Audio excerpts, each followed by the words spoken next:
এয়া হৈছে জুবিন গাৰ্গৰ শেষৰটো ভিডিঅ'। কেইদিনমান আগতে যেতিয়া জুবিন গাৰ্গ অসুস্থ হৈ পৰিছিল তেতিয়া চিকিৎসকে তেওঁক জিৰণি ল'বলৈ কৈছিল। এই সকলোখিনি জনাৰ পাছতো লগত থকা সেই বন্ধু নামৰ তোষামোদকাৰী কেইটাই জুবিন গাৰ্গক কিন্তু বাধা নিদিলে। আনহে নালাগে জুবিন গাৰ্গৰ যে ছাডেন কাৰ্ডিয়েক এৰেষ্ট আহিছে সেই কথাটো কোনো গমেই নাপালে। সকলোবিলাক মদ খাই মাতাল। যেতিয়া এজন মন্ত্ৰী ক'ৰবাত যায় তেতিয়া এখন এম্বুলেন্সৰ সৈতে ব্যক্তিগত চিকিৎসক লগত যায়।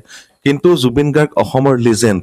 তেওঁ আছিলগৈ ছিংগাপুৰত, তথাপিও কিন্তু জুবিন গাৰ্গৰ লগত কোনো ধৰণৰ ব্যক্তিগত চিকিৎসক নাই। নিজৰ স্বাস্থ্যৰ কথা জানিব পাৰি তেওঁ ততাতৈয়াকৈ কাষত থকা ফ্লটিং বেগটোত উঠিবলৈ চেষ্টা কৰিছিল, কিন্তু নোৱাৰিলে।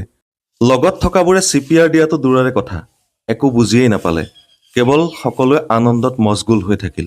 কাৰণ ইহঁত বন্ধু নাইবা অনুৰাগী একোৱেই নহয়, ইহঁত হৈছে তোষামোদকাৰী। আকৌ কৈছো, ইহঁত হৈছে তোষামোদকাৰী।